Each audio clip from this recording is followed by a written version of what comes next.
tiempo de bendición donde podemos glorificar al Señor y también ahora abrir su palabra. Nuestras reuniones se caracterizan porque lo que queremos decir desde aquí no es otra cosa que no sea la palabra de Dios. Queremos que sea Dios el que nos hable.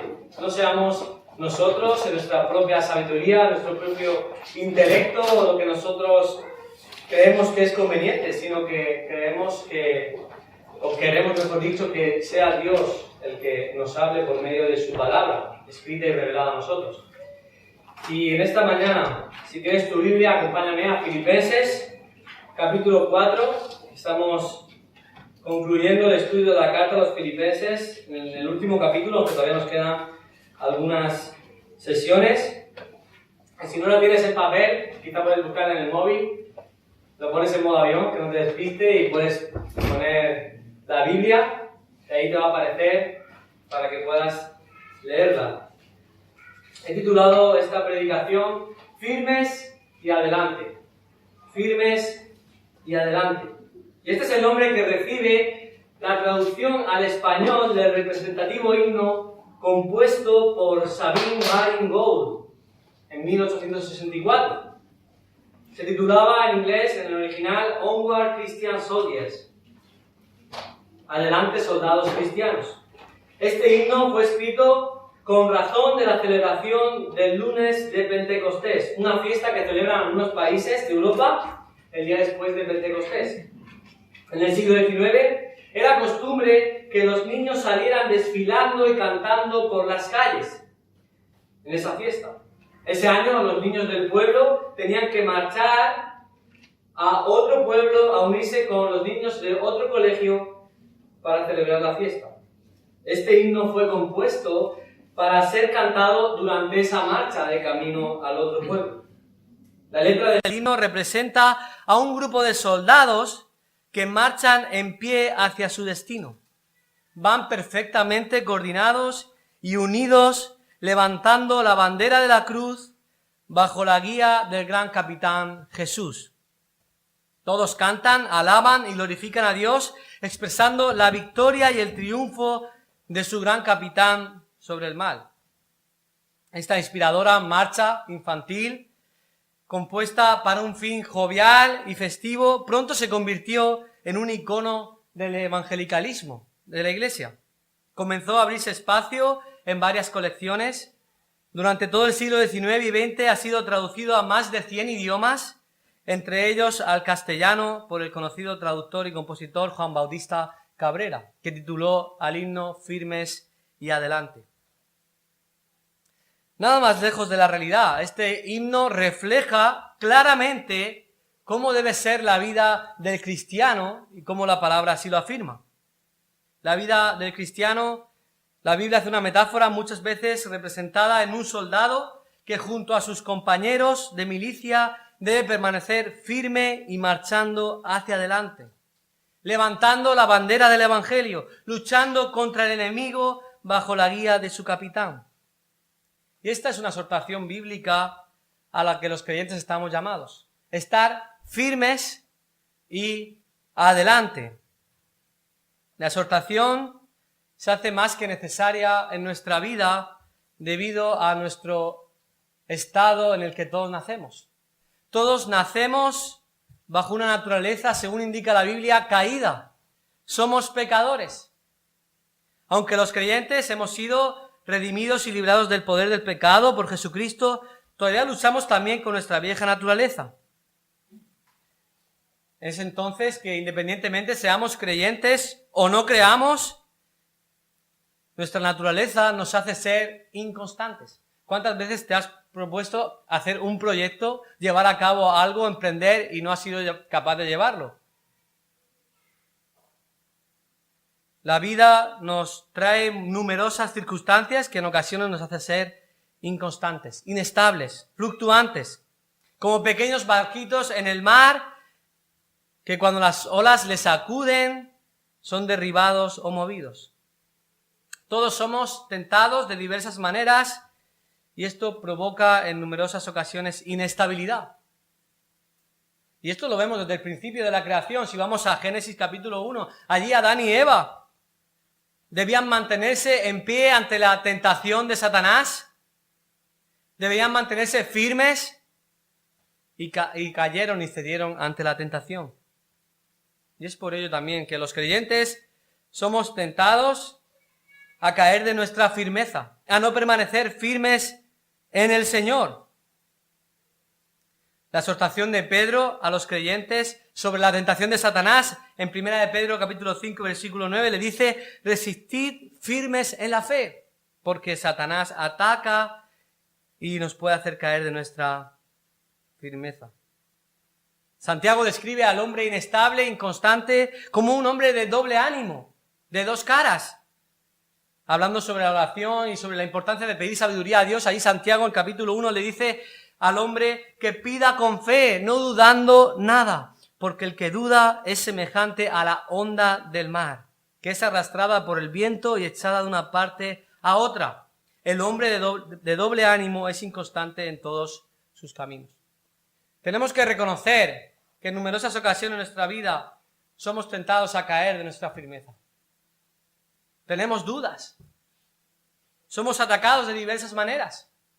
Y es por ello que necesitamos ser exhortados a permanecer firmes. Ahora, ¿cómo es que podemos estar firmes? ¿Es posible estar firmes? ¿Permanecer estables? ¿Permanecer en pie? Sí es posible.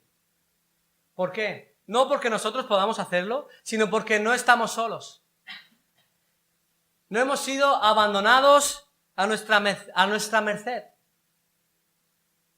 Se nos han dado armas y herramientas para poder permanecer firmes sin caer, para poder permanecer en pie. Tenemos un gran capitán que nos guía.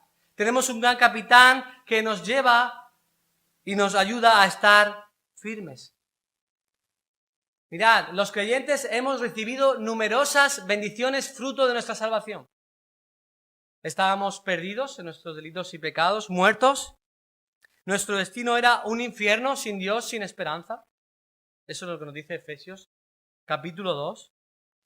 Pero el Padre, Dios, nos miró con amor. Nos amó hasta tal punto que envió a su Hijo unigénito al mundo en la persona histórica de Jesús. Se entregó por nosotros, dio su vida por nosotros, murió por nuestros pecados y nos dio la salvación. Por lo tanto, tenemos entrada gratuita, libre acceso al cielo gracias a Jesucristo, si crees en el Señor y le confiesas con tu boca. Pero la salvación no solo se queda ahí. El Señor, aparte de eso, nos da numerosas bendiciones. La salvación va mucho más allá que una simple entrada a la vida eterna, que ya sería suficiente, ¿verdad? Pero en esta vida terrenal ya podemos comenzar a disfrutar de numerosas bendiciones espirituales que el Señor nos da, fruto de ser sus hijos, de haber sido salvados por Él, de haber creído en Él. Ahora somos llamados a cultivar esas bendiciones, a trabajar en esas bendiciones, a esforzarnos en cultivar todos aquellos recursos, todas aquellas herramientas que el Señor nos ha dado. Permitidme esta ilustración. Es como si te compras un coche, el último modelo, no sé quién aquí se ha comprado un coche nuevo hace poco, pero te lo compras con todos los extras. Lleva todo lo que necesitas para la conducción y mucho más. Lleva aire acondicionado, por supuesto, lleva balones eléctricos, control, te mantiene en el carril para que no te salgas, te frena si hay un vehículo delante para que no tengas un accidente. Este automóvil te facilita la conducción, te proporciona comodidad durante tu viaje. Sería absurdo comprar un coche de último modelo y solo utilizar el volante del acelerador. Solo utilizar aquello que creemos que es imprescindible, que podríamos hacerlo. Pero sería inútil, sería absurdo gastarte un dinero innecesario si hay muchas cosas que puedes utilizar, muchos recursos y equipamiento que tiene el coche y no los utilizas. El creyente que recibe la salvación no puede quedarse con el volante del acelerador.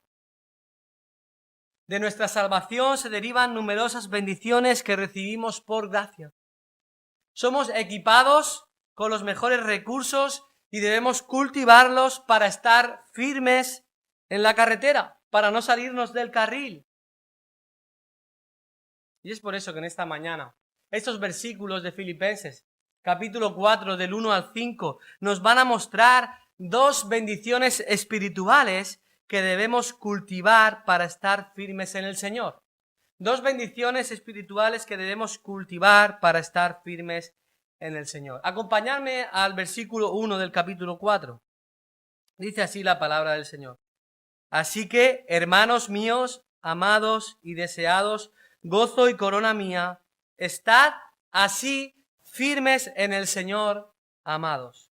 Ruego a Evodia y a Síntique que sean de un mismo sentir en el Señor. Asimismo te ruego también a ti, compañero fiel, que ayudes a estas que combatieron juntamente conmigo en el Evangelio, con Clemente también y los demás colaboradores míos, cuyos nombres están en el libro de la vida. Regocijaos en el Señor siempre. Otra vez digo, regocijaos. Vuestra gentileza sea conocida de todos los hombres. El Señor está cerca.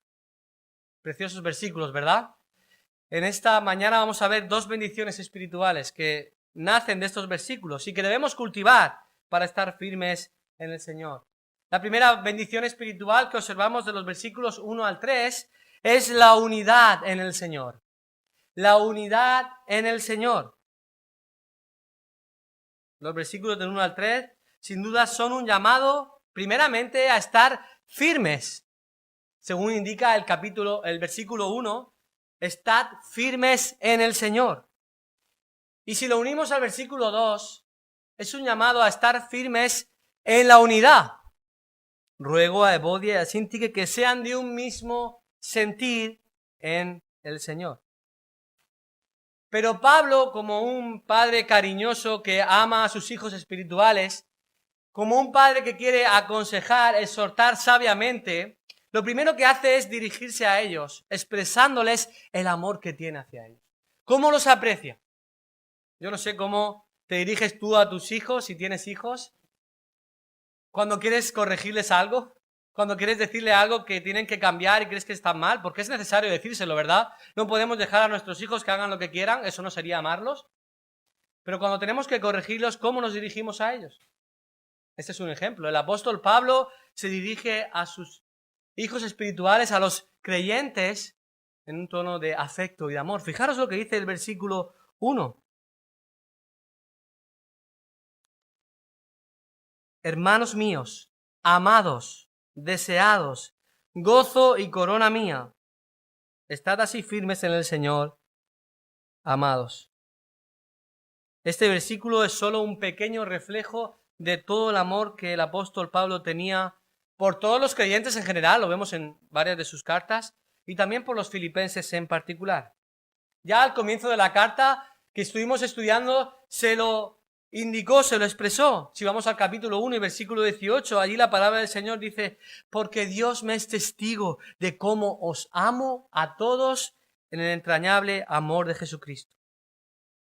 También en el capítulo 2 y versículo 12 se refiere a ellos como amados míos. Por tanto, amados míos.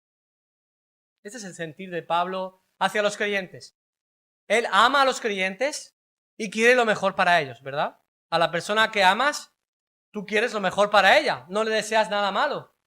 Quieres que se apropie de lo necesario para ser bendecido espiritualmente. Y así es como Pablo se dirige a ellos. Lo hace por medio de 4 descriptores, 4 características. La primera es amados. Y esta palabra lo utiliza para referirse a un afecto especial, un afecto único hacia ellos. Una persona que ama. También se refiere a ellos como deseados. Y eso indica un anhelo profundo. Es un sentimiento de nostalgia. Un gran anhelo por estar con ellos, por verlos de nuevo, por pasar tiempo con ellos. ¿Cuál es el tercer descriptor? Dice el texto, gozo. Los creyentes eran su gozo, en lo que él se regocijaba. Evidentemente, como vemos a lo largo de sus cartas, su gozo principal estaba en el Señor. Pero fruto de ese gozo que tenía en el Señor, se gozaba en los creyentes. Se gozaba en ellos. Ellos eran su alegría, donde él se sentía contento, alegre, gozoso. Y además el cuarto descriptor dice corona mía. Esto también se puede traducir como guirnalda, premio, trofeo. En la antigüedad era el reconocimiento que se daba a un atleta por los logros obtenidos cuando vencía en una carrera. Porque los creyentes son la corona de Pablo en un sentido. Porque él estaba viendo el fruto de su trabajo en ellos. Ellos eran la recompensa terrenal y visible de todo su trabajo, de todo lo que él había dedicado, su tiempo, su esfuerzo por ellos. Él no se gloría en sus esfuerzos, él no se gloría en sus propios logros, ni en el número de personas que ha traído a la fe por su predicación. Se gloría en el hecho de que muchas personas puedan recibir la vida eterna y que puedan estar con el Señor. Esta es su corona. Si vamos a 2 de Tesalonicenses, capítulo 2, versículo 19 al 20, dice el texto, Pablo mismo hablando, ¿cuál es nuestra esperanza, o gozo, o corona en que me gloríe? ¿No lo sois vosotros delante de nuestro Señor Jesucristo en su venida? Vosotros sois nuestra gloria y gozo. Una vez que se ha dirigido a ellos con amor, una vez que se ha dirigido a ellos como realmente él se siente por ellos, él siente hacia ellos, mejor dicho, ahora procede a exhortarles. Ahora ellos están dispuestos a recibir la exhortación. Recuerda, antes de exhortar a alguien, ¿cuál es la motivación por la que lo haces? Antes de exhortar a tus hijos, de corregirles, antes de hablar con una persona porque la amas y decirle algo que quizá debe de cambiar, recuerda cómo debes hacerlo. Recuerda que debes hacerlo en amor y con la motivación adecuada. La motivación no es ponerte por encima de esa persona, no es humillar a la otra persona y decirle que tú eres mejor. La motivación es porque la amas y porque quieres lo mejor de ella. Esa debe ser la motivación con la que corregimos y con la también recibimos la corrección, entendiendo que las personas que nos la dicen es porque nos aman. Ahora, ¿cuál es la primera exhortación? Ya la hemos dicho antes, es estar firmes en el Señor. Estar firmes, literalmente, mantenerse en pie, permanecer. Es lo contrario a titubear, fluctuar, ser movido, sacudido. Ahora bien, ¿en qué deben estar firmes? El texto lo afirma, versículo 1. En el Señor. En otras palabras, en su unión a Cristo y todo lo que deriva de ella. Fruto de la fe que han recibido, de la esperanza que ahora tienen, de que Cristo mora en sus vidas por medio del Espíritu Santo. Fruto de ello es que ahora pueden permanecer firmes. Y en Él deben permanecer firmes. En todo lo relacionado con Cristo y la fe. En la salvación que ha recibido, en su santificación, en la vida cristiana, en su caminar con Cristo. En el Señor deben permanecer firmes. Podemos pensar en un peregrino que se dirige hacia un destino concreto y debe permanecer en el camino sin desviarse para no perderse. Ahora tenemos GPS, podemos ir a donde queramos, ¿verdad? No pasa nada si te pierdes, el GPS te va a llevar por un lugar o por otro, a veces tardas más, a veces menos y vas a llegar, ¿verdad? Pero antes no había este GPS. Y es la idea de un peregrino que tiene que seguir el camino sin torcerse, sin perderse demasiado porque si no, no va a saber volver. Tiene que estar centrado en la dirección hacia la que va. Es también la idea de un barco que avista un puerto al que debe atracar y se dirige en esa dirección. Y no hay nada, ni olas, ni tempestades, ni el clima, ni ningún elemento externo que lo haga titubear, que lo haga balancearse o que lo lleve a la deriva.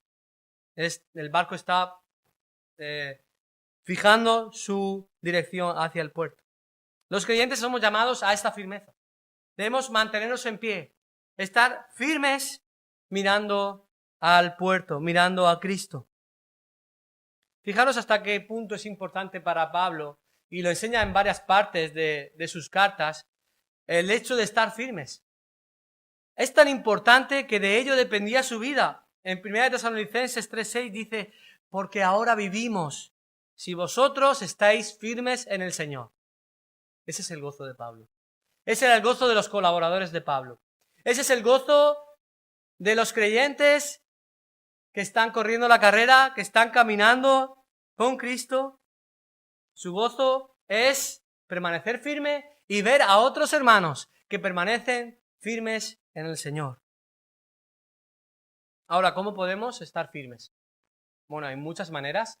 La palabra de Dios nos dice que debemos estar firmes reteniendo la doctrina, debemos estar firmes creciendo en la palabra del Señor, debemos estar firmes de diversas maneras, pero en este versículo en concreto nos dice que para estar firmes en el Señor debemos cultivar una bendición espiritual que hemos recibido. ¿Cuál es esa bendición espiritual? La unidad en el Señor. Fijaros en el versículo 2. Ruego a Evodia y a Síntique que sean de un mismo sentir en el Señor. Primeramente, Pablo introduce un ruego. Ruego. Y esta palabra es la misma que se utiliza en el Nuevo Testamento para exhortar. También se podría traducir exhorto a Evodia y a Síntique. Tiene la idea de llamar, de ponerse al lado de la persona para indicarle la dirección que tiene que seguir, un comportamiento que tiene que tomar. Es la idea de amonestar en amor, de apremiar, de llamar. ¿Cuál es el ruego? Pues el ruego es que sean de un mismo sentir. ¿Quién? Evodia y Síntique. Evodia y Síntique son dos nombres femeninos. Eran dos hermanas de la iglesia de Filipos. No sabemos mucho sobre ellas, más allá de lo que nos indica este pasaje. El versículo 3 nos dice que combatieron juntamente con Pablo en el Evangelio. Probablemente eran hermanas maduras que desde el comienzo de la iglesia estaban allí apoyando al apóstol Pablo en la plantación. Eran hermanas luchadoras, servidoras. Sus nombres estaban escritos en el libro de la vida, nos dice el versículo 3. Es muy probable que fueran las mujeres que estaban orando a la orilla del río Gangites cuando Pablo llega a esa reunión y predica el Evangelio en Filipos. Había unas mujeres orando alrededor del río en grupos y es muy probable que Evodia y Síntique fueran de estas mujeres que estaban allí y fueron presentes de cómo el Señor salvó a muchas personas y plantó allí una iglesia. Ahora bien, ¿qué es lo que les ruega a estas dos personas, a Evodia y a Síntique? Que sean de un mismo sentir. En otra versión, que vivan en armonía. Que sean de un mismo pensamiento, es lo que quiere decir. Y esto evidencia claramente que había un conflicto en la iglesia entre estas dos hermanas. Eran hermanas reconocidas y maduras, por lo que vemos, pero había un conflicto. No sabemos qué tipo de conflicto era. Es muy probable que no fuera un conflicto doctrinal relacionado con lo que dice la palabra de Dios, porque normalmente cuando sucede eso, lo que hace Pablo es explicarlo más adelante. Suele explicar y dar las razones y explicar la verdad sobre el asunto. Pero no parece ser un conflicto de doctrina, relacionado con la verdad de la palabra de Dios. Parece más bien un conflicto personal. Fijaros lo que vemos en el versículo 8 y 9. Pablo insta a los creyentes, ahí en el capítulo 4, versículos 8 y 9, a que ellos piensen en todo lo verdadero, lo honesto, lo justo, lo puro, lo amable. Es muy probable que era un conflicto personal fruto por el pecado, fruto por algo que no estaban haciendo bien. Y esto realmente es, y de donde derivan la mayoría de los conflictos en la iglesia. No es culpa del otro, que también. No es culpa de la sociedad, no es culpa de nadie, la culpa es de nuestro propio pecado. Ese es el principal culpable de los conflictos en la iglesia. Así lo describe Santiago capítulo 4 y versículo 1. ¿Qué dice Santiago capítulo 4 y versículo 1? ¿De dónde vienen las guerras y los pleitos entre vosotros? ¿De dónde vienen las discusiones? ¿De dónde vienen los conflictos? Dice el versículo 1. ¿No es de vuestras pasiones las cuales combaten en vuestros miembros? ¿No es de vuestros propios deseos, de vuestros pecados? Ese es el problema. La mayoría de conflictos en la iglesia surgen del pecado. La exhortación es que sean de un mismo pensar. Que prioricen la unidad de la iglesia por encima de sus preferencias personales, por aquello que piensan que es mejor, por aquello que creen que se debe hacer en la iglesia, por aquello que creen correcto. en base a sus opiniones. Lo importante es que prioricen la unidad de la iglesia y que dejen su ego, su egoísmo, su soberbia, su orgullo a un lado. Todo eso no importa. La unidad de la iglesia es prioritaria. Y lo que dice aquí el texto es que sean de un mismo pensamiento. No es que aparenten la unidad, no es que se reúnan aquí los domingos, cantemos todos juntos como si nada sucediera y luego cada uno a su casa y no quiero saber nada de ti porque tengo algo contra ti. No es una unidad externa en la que parece que todos nos llevamos bien, pero en nuestro corazón tenemos resentimiento. Esa no es la unidad a la que se está refiriendo el apóstol Pablo. Es una unidad de mente, es una unidad de corazón, es una unidad de pensamiento. Es una unidad real. Esa es la unidad a la que está hablando el Señor.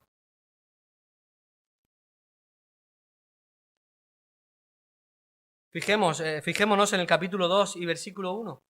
¿Cuál es la unidad a la que se refiere el apóstol Pablo?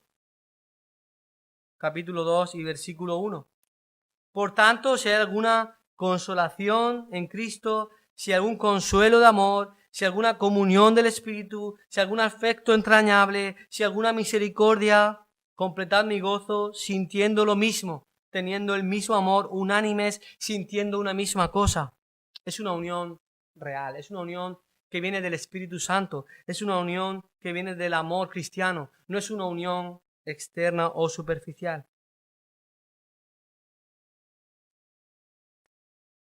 Además, Pablo no solo exhorta a que estas dos hermanas sean de un mismo sentir, sino que además es tan importante la unidad que exhorta y ruega a otros hermanos de la congregación a que les ayuden a permanecer en esta unidad. Fijaros lo que dice el versículo 3. Asimismo, te ruego también a ti, compañero fiel, que ayudes a estas que combatieron juntamente conmigo en el Evangelio, con Clemente y los demás colaboradores míos, cuyos nombres están en el libro de la vida.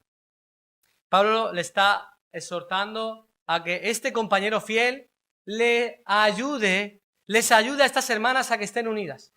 Que no sea indiferente, que no se quede apartado como si no fuera con él, como si la unidad entre esas dos hermanas fuera cosa de ellas y nadie más tiene que estar involucrado.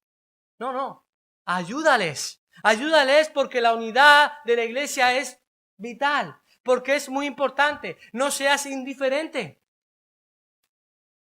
¿No sabemos quién es este compañero fiel?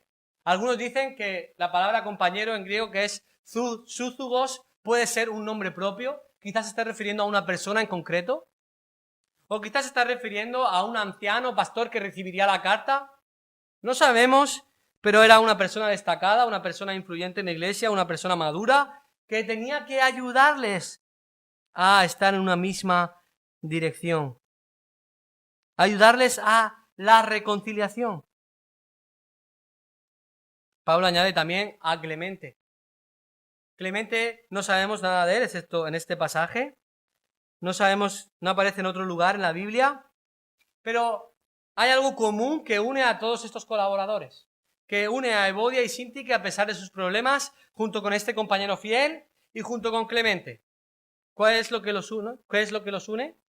Que sus nombres están escritos en el libro de la vida. Esto es el registro de Dios, lo que se refiere al versículo 3. Es el registro donde están inscritos todos los hijos de Dios. Todos aquellos que han creído, confesado con su boca que Jesucristo es el Señor, le han recibido en su corazón, se han arrepentido de sus pecados. Forman parte del libro de la vida. La Biblia lo nombra en numerosas ocasiones. Y aquí tenemos que pararnos y hacer esta pregunta. ¿Está tu nombre inscrito en el libro de la vida? Bueno, ¿cómo puedo saber que mi nombre está inscrito en la vida? Yo no soy Dios, yo no tengo ese libro. ¿Cómo puedo saber si mi nombre está escrito en el libro de la vida? Estoy inscrito en el registro de los cielos. La palabra de Dios es clara. Si confiesas con tu boca que Jesús es el Señor y crees en tu corazón que Dios le levantó de los muertos, serás salvo. ¿Cómo se obtiene la salvación? Con el corazón se cree para justicia y con la boca se confiesa para salvación. Ese es el mensaje que predicamos, el mensaje que trajo Jesús. Arrepentíos porque el reino de los cielos se ha acercado. Si tú crees en tu corazón que Jesús es el Señor, que Jesús resucitó, que Jesús ascendió, que Jesús volverá y quieres vivir para Él, entregando tu vida a Él, entonces eres salvo.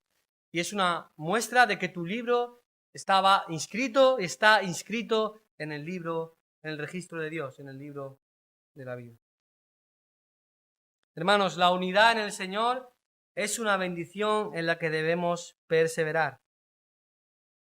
No es una unidad externa, es una unidad de corazón, interna. Nace de un deseo genuino de estar en un mismo sentir, en un mismo pensar, en un mismo propósito. Y esto solo sucede cuando esa unidad se da bajo el paraguas de la verdad de Dios, bajo el paraguas de la palabra de Dios. Efesios capítulo 4. Un mismo bautismo, una misma fe, un mismo cuerpo doctrinal, una misma verdad. Cuando todos estamos amparados y sometidos a la misma verdad, es posible la unidad. Cuando cada uno trae sus pensamientos, sus ideas, cuando priman las opiniones, entonces es cuando vienen los conflictos y las divisiones. Cuando la palabra de Dios es la que reina y todos, desde los ancianos hasta todos los miembros de la iglesia, se someten a ella, entonces reina la unidad.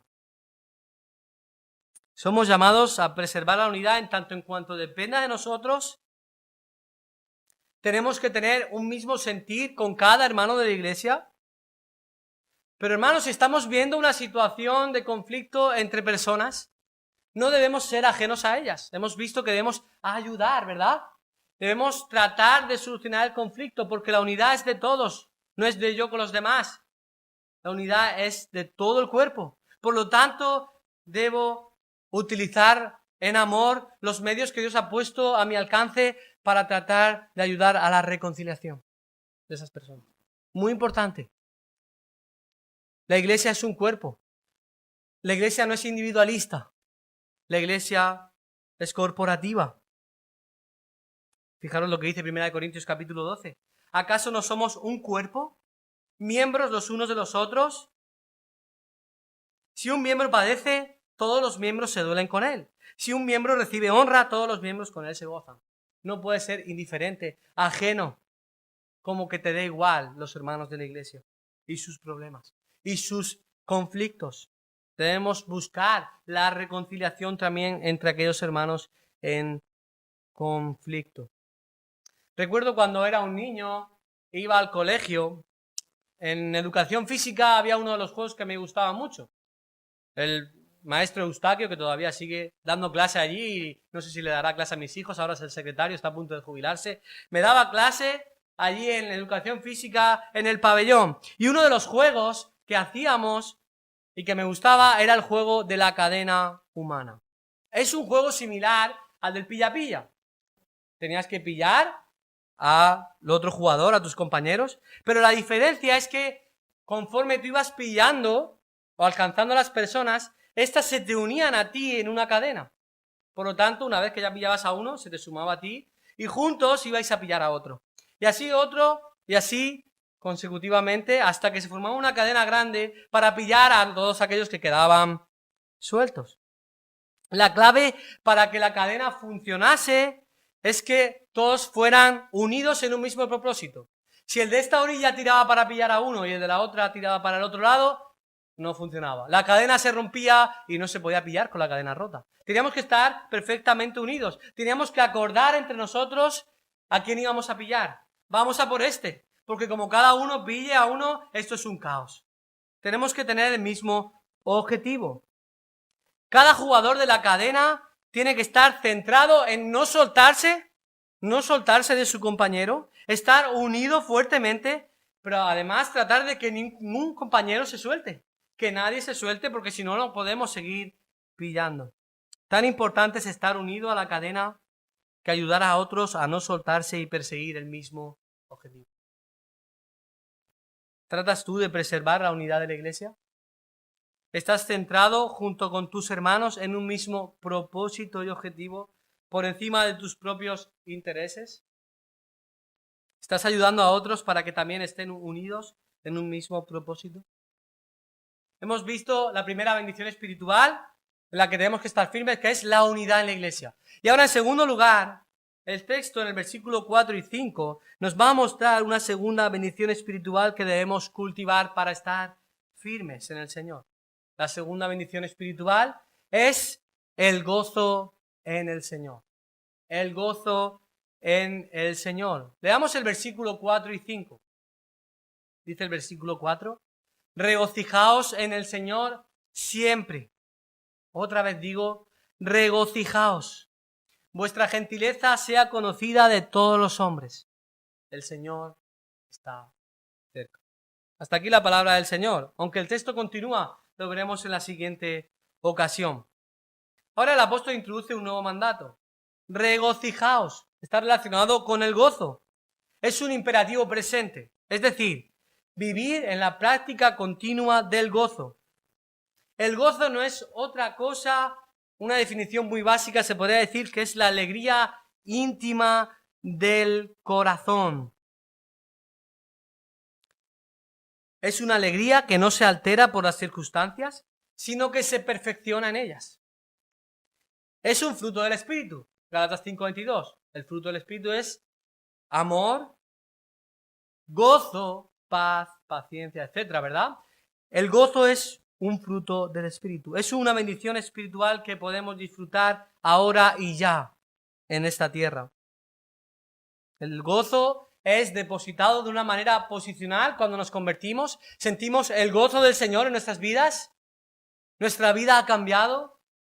Tenemos una alegría que antes no teníamos. Teníamos una esperanza que antes no teníamos. Es un gozo, de alguna manera podemos decir, posicional. Pero somos llamados a cultivar ese gozo. Somos llamados a seguir trabajando, seguir cultivando y hacer lo posible para que ese gozo se mantenga y no se apague. El versículo 4 de nuevo nos indica cuál es la fuente y base del gozo. Regocijaos en el Señor. Otra vez. Esa es la tónica del pasaje. En el Señor. Firmes en el Señor. En un mismo sentir en el Señor. Regocijaos en el Señor. Sean conocidas después en el versículo 6 vuestras peticiones delante de Dios. La paz de Dios. ¿Quién es la fuente? ¿Quién es la base? Dios. El Señor. Él es la fuente del gozo. Esta es la tercera vez en cuatro versículos que aparece la expresión en el Señor. Y esto expresa de nuevo que es en virtud de nuestra unión a Cristo. Cuando recibimos al Señor en nuestras vidas es que podemos experimentar el gozo cristiano. Quizá si nos visitas en esta mañana esto te suena extraño. Pero sin Cristo es imposible experimentar el verdadero gozo cristiano. Él es la fuente del gozo. En Él nos gozamos. No en nosotros, no en cualquier otra cosa que el mundo pueda ofrecer, porque todo es pasajero y circunstancial. Solo el creyente puede experimentar el gozo porque Cristo vive en él. Juan capítulo 15 y versículo 5. Jesús está hablando del fruto que los creyentes deben dar. Y para dar fruto deben estar arraigados, enganchados al árbol. No pueden producir fruto por sí mismos. Son ramas que si están enganchadas, unidas al árbol, a la fuente, entonces van a dar fruto. ¿Y qué dice allí el pasaje? Juan capítulo 15, versículo 5, hablando del fruto. Separados de mí, nada podéis hacer. No puedes producir fruto espiritual alejado del árbol que lo da. No puedes tener gozo cristiano verdadero sin estar unido a Cristo, sin creer en Cristo, si Cristo no es el Señor de tu vida. Ahora, ¿cuándo nos debemos regocijar en el Señor? El texto lo dice. ¿Regocijaos en el Señor? ¿A veces? No, siempre. El texto responde. Somos llamados a cultivar el gozo siempre, en todo tiempo, en toda circunstancia, en todo momento, sin excepción. No hay momentos en los que tú puedas decir, bueno, ahora no me apetece tener gozo. O ahora es que tengo el derecho a no tener gozo porque las circunstancias que me están sucediendo merecen que no lo tenga. No hay nada en esta vida que deba minar tu gozo o que sea una excusa para decir que no debo tener o no puedo tener gozo. El gozo se debe cultivar siempre, en todo momento. Y esta carta es un ejemplo vivo de esta verdad. El apóstol Pablo está escribiendo estas palabras que suenan muy bien, que nos animan, pero él está en arresto domiciliario. Está en la cárcel por la causa de Cristo. Él está esperando un juicio. Él está en Roma esperando a que el César decida por su vida. Lo vemos en el capítulo 1. No sé si viviré, no sé si moriré, no sé qué me va a pasar. Pero que vemos en el ejemplo de Pablo, que a pesar de las circunstancias que estaba viviendo, él permanece gozoso. E insta y exhorta a los hermanos a estar gozosos. Esta es la tónica también de toda la carta, no solo la unidad, sino también el gozo. Fijaros si vamos al capítulo 3 y versículo 1. Por lo demás, dice el texto, por lo demás, hermanos, gozaos en el Señor. A mí no me es molesto el escribiros las mismas cosas y para vosotros es seguro. Y si vamos al capítulo 2 y versículo 18, gozaos y regocijaos también vosotros conmigo. Es un llamado reiterativo. Debemos recordar constantemente la importancia de estar gozosos y cultivar este fruto espiritual para nuestro bien y para la gloria de Dios. Ahora el apóstol continúa en el versículo 5 con dos afirmaciones más, con las que vamos a concluir. Si observamos la traducción al castellano, parecen dos frases inconexas. Dice el texto, vuestra gentileza sea conocida de todos los hombres, el Señor está cerca. Ahora, tenemos que tratar de ver qué relación tiene esto con todo lo que está diciendo el apóstol. La palabra gentileza en el original es muy rica y compleja. Tiene la idea de ser generoso, sensato, benévolo, amable, modesto, paciente, manso, tolerante en amor de los pecados de los demás, ser misericordioso ante los fracasos de otros, perdonador. Estas son solo algunas expresiones que captan la idea de esta palabra. En un sentido primario y básico podría decirse que es una persona de buen testimonio. Además, no solo delante de los hermanos, sino que tiene un buen testimonio con todos los hombres. Dice el texto, vuestra gentileza sea conocida de todos los hombres. A pesar de que sufrieran, a pesar de que les atacaran los judíos, que los filipenses estaban siendo injuriados por ellos, a pesar de que viniera persecución, la máxima persecución a los cristianos fue en el primer siglo donde ellos estaban viviendo, que eso no cambie vuestra actitud, vuestro testimonio. Que las circunstancias nos hagan dejar de ser gentiles, dejar de abandonar vuestra gentileza, dejar de ser amables, dejar de ser bondadosos.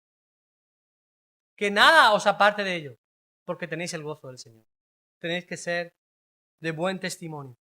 La segunda frase es, el Señor está cerca. En una primera lectura podríamos decir, bueno, ¿qué significa esto? Parece ser que el Señor viene pronto. Es complicado realmente determinar qué significa esta frase aquí. Por una parte, si cogemos el contexto antecedente, lo que está diciendo el apóstol Pablo y por dónde viene, parece referirse a que el Señor está cerca en un sentido de tiempo, de que su venida está cercana. Por eso podemos decir, si lo unimos con el versículo anterior, vuestra gentileza sea conocida de todos los hombres porque el Señor está cerca. Como también en 2 de Pedro 3 le dice a los creyentes, ¿verdad? Si la venida del Señor está de aquí, ¿cuánto más tenéis que vosotros vivir santamente en toda vuestra manera de vivir? Esa es la idea, podríamos entenderlo así. Estad gozosos porque el Señor está cerca, estad unidos porque el Señor viene. Pero también si lo unimos a los versículos que continúan, en el versículo 6 dice, por nada estéis afanosos, que nada os preocupe, que nada os haga titubear, dudar, que nada os haga estar preocupados. Entonces podríamos pensar, no os preocupéis porque el Señor está cerca de vosotros. En un sentido podría referirse al espacio. Y como indica el Salmo 145:18, el Señor está cerca de los que le invocan de veras. Podría referirse a un sentido de cercanía en el que el Señor está cerca de nosotros. Bueno, en otro sentido, el Espíritu Santo mora en nosotros, está con nosotros, por lo tanto no temáis, no os preocupéis. No podemos determinarlo con exactitud, pero ambas verdades son bíblicas.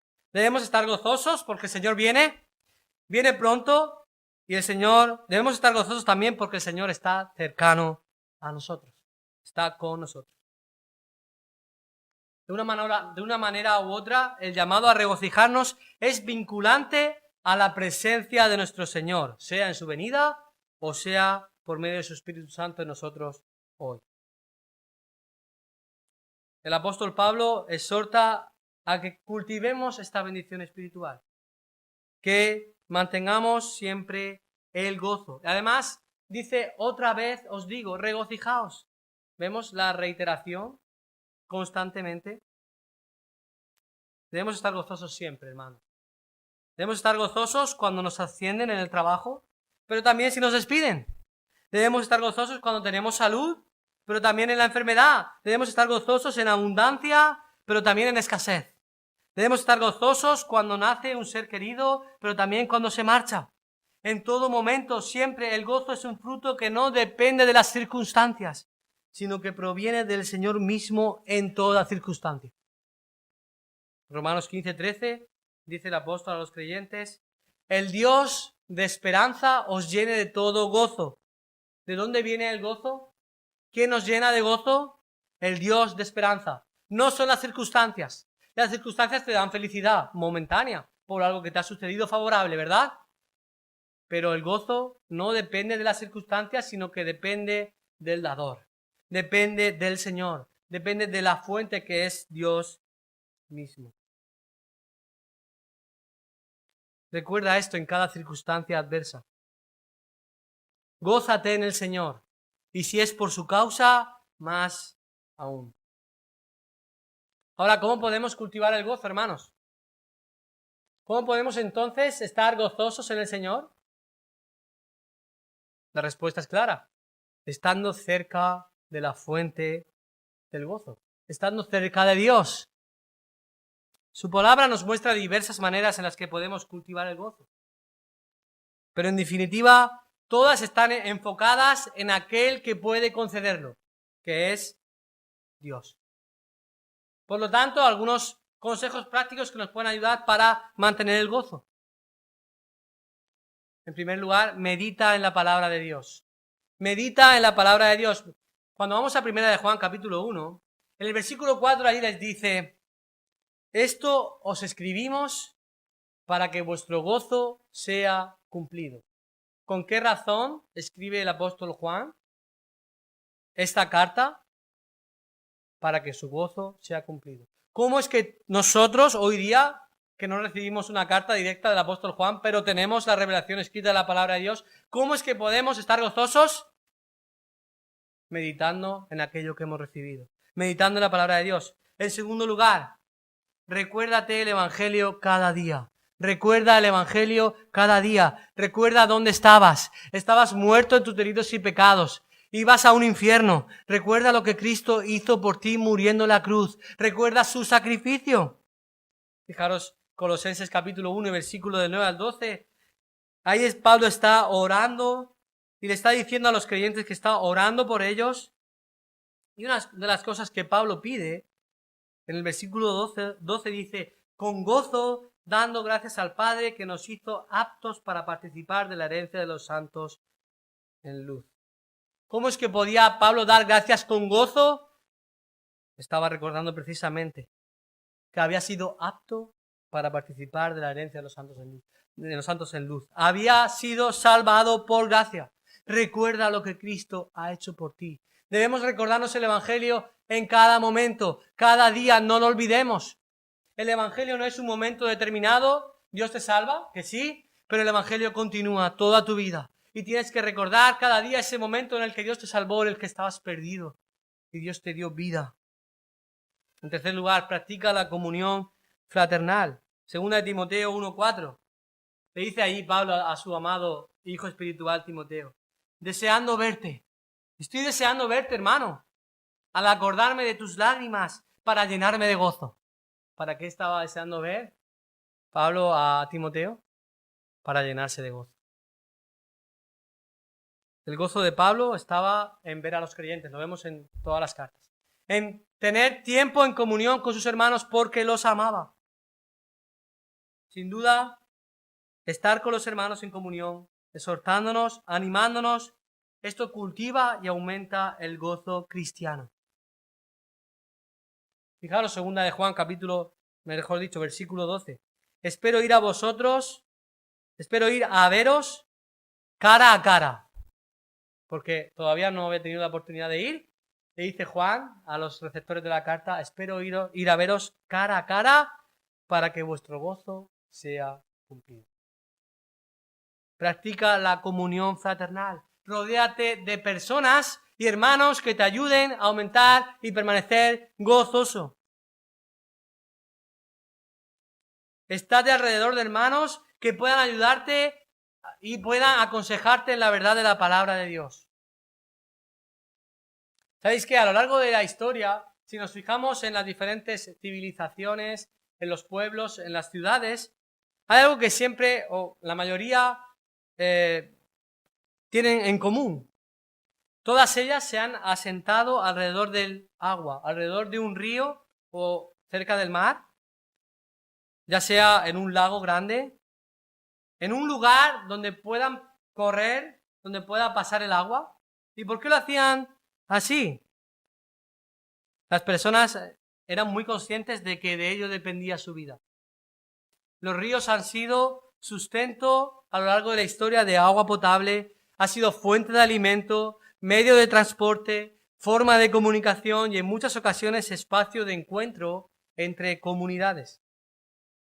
En los mismos pueblos y ciudades donde vivimos podemos ver que casi siempre pasa el río, ¿verdad? Por las ciudades y los pueblos. Incluso sucedía con los pueblos nómadas. Se iban asentando en lugares donde hubiera un manantial de agua, donde pudieran beber y abastecerse. Cuando esto se secaba, entonces tenían que viajar a otro lugar en busca del agua. Alejados del agua, es imposible la vida. La pregunta es si estamos pegados a la fuente que trae verdadero gozo. ¿Estás cultivando el gozo arraigado a la palabra de Dios? ¿Está tu vida asentada, girando alrededor del agua de vida, de manera que estás plenamente abastecido y lleno de gozo? Sin duda que permanecer firme y perseverar en el Señor no es tarea fácil. Por no decir imposible, si no es Dios mismo el que obra en nosotros para mantenernos firmes. Pero hermanos, el Señor nos ha dejado recursos, bendiciones espirituales para que podamos estar firmes en el Señor. Cultiva la unidad en el Señor y el gozo en el Señor, bajo la guía del gran capitán. Y junto con otros hermanos en unidad glorifiquemos a Dios alzando la bandera de su salvación y marchando firmes y adelante. Vamos a orar. Gracias, Señor, por tu palabra. Quedamos sorprendidos de lo bueno que eres con nosotros. No solo nos has salvado, nos has rescatado de nuestra vana manera de vivir, nos has dado vida eterna, sino que también nos da numerosas bendiciones que podemos experimentar ya en esta tierra. Señor, ayúdanos a cultivarlas, ayúdanos a trabajar en ellas. Ayúdanos a practicar la unidad en el Señor, la unidad en ti. Señor, gracias porque por medio de tu Espíritu Santo que podemos estar unidos. Y ayúdanos, Señor, a tener el gozo tuyo, el gozo que es estable, que no cambia por las circunstancias, que no se debilita. Ayúdanos a cultivarlo a medida que estamos sometidos a tu palabra, a medida que gozamos de la comunión de otros hermanos. Gracias por la iglesia, gracias por los hermanos aquí que tú has puesto. Gracias por cada uno de ellos. Ayúdanos a tomar el ejemplo del apóstol Pablo, de cómo los amaba, para que nuestro gozo también esté en ellos, en amar a nuestros hermanos.